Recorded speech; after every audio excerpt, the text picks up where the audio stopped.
এক ভাই আমাকে একটা টিপি লিঙ্ক ডেকো M5 রাউটার পাঠিয়েছে। পার্সেল নাম্বার 320, স্টেট ফাস্ট কুরিয়ারে এসেছে। কিন্তু মজার বিষয় হচ্ছে রাউটারটা পাঠিয়েছে, কিন্তু সমস্যাটা কি সেটা এক লাইনও পর্যন্ত লিখে দেয়নি।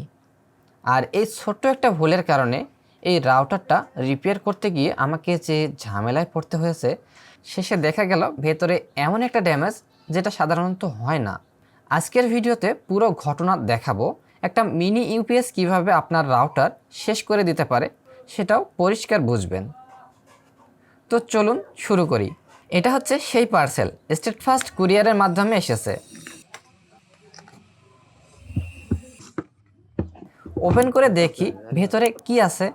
পার্সেল খুলে আমি পেলাম একটা টিপি লিঙ্ক ডেকো M5 রাউটার, আরেকটা সাথে ব্রডকম এর একটা অনু। রাউটারটা হাতে পাওয়ার পর প্রথমে পাওয়ার দিলাম, দেখলাম পাওয়ার নিচ্ছে, ঠিক আছে।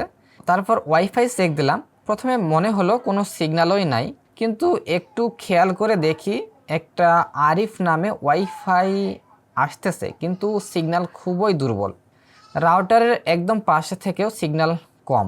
এখানে একটা গুরুত্বপূর্ণ বিষয় আছে, আপনারা যখন কোনো ডিভাইস পাঠাবেন দয়া করে সমস্যাটা লিখে পাঠাবেন, কারণ আমি তখনই বুঝতেই পারিনি এই রাউটারের সিগন্যাল আরিফ নামে। আমি ভেবেছিলাম আশেপাশে কোনো ওয়াইফাই সিগন্যাল, কারণ আশেপাশে অনেক তো ওয়াইফাই সিগন্যাল। তো আমি কি ভাবলাম হয়তো সফটওয়্যার সমস্যা, তাই সাধারণ নিয়মে কাজ শুরু করলাম। ফার্মওয়্যার আপডেট দিলাম, তারপর ফ্যাক্টরি রিসেট করে দিলাম, TTL লগ দেখলাম, মানে নানা জাতীয় কাজ করলাম এবং রাউটারটি ফ্যাক্টরি মোডে নিয়ে আসতে সক্ষম হয়েছি। তারপর দেখি ডেকো নামে ওয়াইফাই আসছে, কিন্তু সিগন্যাল দুর্বল। ঠিক এই সময় আমি বুঝতে পারি যে এটার সমস্যা, ওয়াইফাই সিগন্যাল দুর্বল। তো তারপরে আমি হোয়াটসঅ্যাপ খুঁজতে লাগলাম এবং জানতে পারলাম যে এই ভাইটা জানিয়েছে রাউটারটা নষ্ট হয়েছে একটা বানানো মিনি ইউপিএস দিয়ে চালাতে গিয়ে। ইউপিএসের ব্যাটারি 7 থেকে 8 ঘন্টা চলার পর শেষ হয়ে গেলে তারপর থেকে রাউটার আর ঠিকমতো কাজ করে না। এখন পুরো বিষয়টা পরিষ্কার, এটা সফটওয়্যার না, এটা হার্ডওয়্যার সমস্যা। বিশেষ করে ওয়াইফাই সিগন্যাল দুর্বল, মানে RF সেকশনে সমস্যা। তো এটা হচ্ছে অ্যান্টেনাগুলো, যে এইগুলা ওয়াইফাই অ্যান্টেনা। তো এখান থেকে ওয়াইফাই 5 গিগাহার্টজ, আর এটা হচ্ছে 2.4 গিগাহার্টজের জন্য সাদা। যেহেতু দুইটা সিগন্যালই উইক আর দুইটা একত্র করা আছে, হ্যাঁ স্মার্ট কানেক্ট করা আছে, এখানকার ভোল্টেজটা আছে কিনা সেটা দেখার বিষয়। তাই এবার আমি বোর্ড খুলে ভোল্টেজ চেক করতে শুরু করলাম। এইখানে দেখি আমরা এই বাক মডিউলে কত ভোল্টে পাই। এখানে তো 0 ভোল্ট দেখাচ্ছে, আর এটা ইনপুটে 12 ইনপুট হয়েছে। হ্যাঁ, এখানে 0 দেখাচ্ছে। চেক করে দেখি পাওয়ার সেকশনের বাক কনভার্টার আইসি থেকে কোনো আউটপুট ভোল্টেজ আসছে না। আইসিতে আচ্ছা, এখানকার ভোল্টেজটা দেখে নিই। এইখানে আরও কয়েকটা এরকম বাক মডিউল আছে। হ্যাঁ, এখানে ভোল্টেজ আছে, আর এটার আউটপুটটা হচ্ছে এখান থেকে, এই ক্যাপাসিটার থেকে 3.3, এটার আউটপুট একদম অ্যাকুরেট আছে।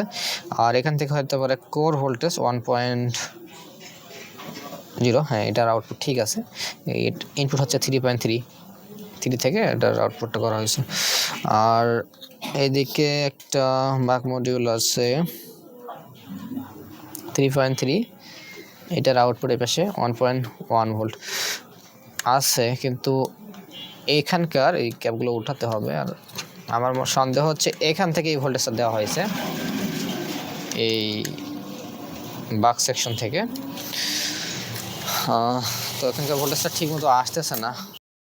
আর একটু খেয়াল করে দেখি এখানে একটা রেজিস্টর একদম মিসিং। এখন প্রশ্ন হচ্ছে রেজিস্টর গেল কোথায়?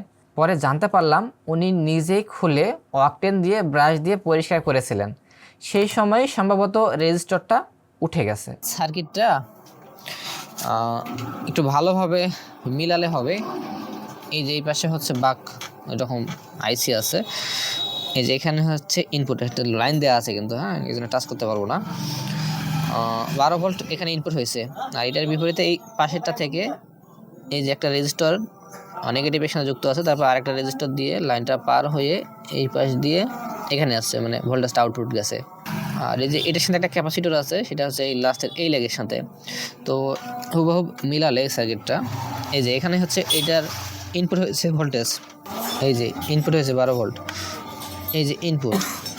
আর এর বিপরীতে হচ্ছে এই পিন যেখান থেকে আউটপুট হয়ে যাওয়ার কথা, আর তার বিপরীতে হচ্ছে যে ক্যাপাসিটর একটা লাগানো আছে, সেটা হচ্ছে ইলাস্টিকের সাথে।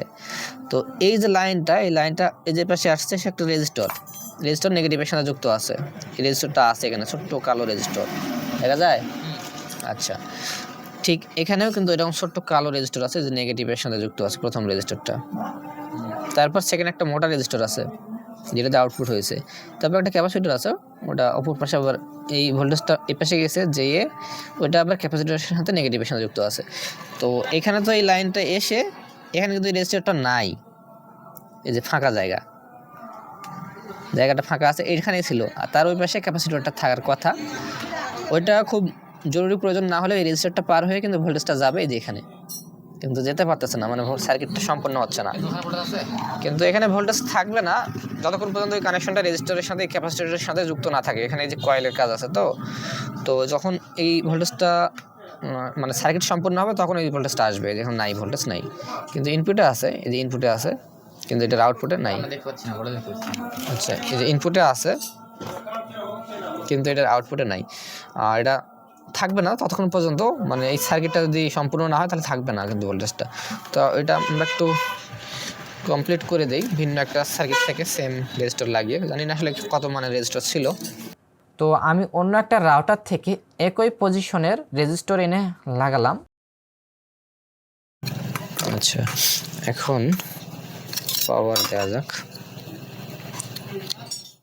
এবার আউটপুট পেলাম প্রায় 1.9 ভোল্ট, কিন্তু সাথে সাথে দেখি বোর্ডের ওই পাশ থেকে ধোঁয়া বেরোচ্ছে। 1.5 ভোল্ট চলে আসছে এবং কোথাও থেকে মনে হচ্ছে ধোঁয়া উঠতেছে। এই যে এখান থেকে গরম অনুভব করতেছে। হ্যাঁ, এই ভোল্টেজটা মূলত ওয়াইফাই কিউএফএন আইসিগুলোর জন্য যায়, তাই বুঝলাম লাইন শর্ট আছে বা কোনো আইসি ড্যামেজ। এরপর আবার চেক করে দেখি দুইটা 2.4 গিগাহার্জ কিউএফএন আইসি এর মধ্যে একটা প্রচণ্ড গরম হচ্ছে, মানে এই আইসি পুরোপুরি ড্যামেজ। তাই সেই আইসিটা খুলে ফেললাম। এই যে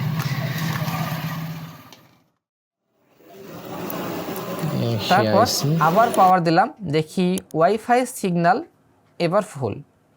কিন্তু এখানে একটা টুইস্ট আছে, এই ফুল সিগন্যালটা আসলে 5 গিগাহার্জ ব্যান্ড থেকে এসেছে, কারণ এই লাইনের ভোল্টেজ 2.4 গিগাহার্জ এবং 5 গিগাহার্জ দুইটার জন্যই যায়।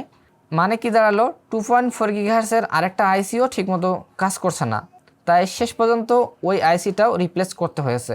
সব কিছু ঠিক করার পর এখন রাউটার পুরোপুরি স্বাভাবিক। 2.4 গিগাহার্জ এবং 5 গিগাহার্জ দুটো ওয়াইফাই ঠিকমতো কাজ করছে। এভাবে রাউটারটা সফলভাবে রিপেয়ার সম্পূর্ণ হলো। আপনাদের কাছে একটা গুরুত্বপূর্ণ অনুরোধ, এই লোডশেডিংয়ের সময় মিনি ইউপিএস ব্যবহার করলে অবশ্যই ভালো মানের ইউপিএস ব্যবহার করবেন, কারণ ভোল্টেজ আপ ডাউন হলে এভাবে আপনার শখের রাউটার স্থায়ীভাবে ড্যামেজ হয়ে যেতে পারে। নিজ হাতে ভালো মানের মিনি ইউপিএস বানাতে চাইলে আমাদের ইলেকট্রনিক্স ইনসাইড বাংলা চ্যানেলে এই নিয়ে বিস্তারিত ভিডিও আছে, দেখে নিতে পারেন। ভিডিওটা কেমন লাগলো অবশ্যই কমেন্টে জানাবেন। এই ধরনের বাস্তব রিপেয়ার ভিডিও পেতে লাইক, কমেন্ট, ফলো এবং সাবস্ক্রাইব করে পাশে থাকবেন। আমি মনোয়ার হোসেন, দেখা হবে পরবর্তী ভিডিওতে। আল্লাহ হাফেজ।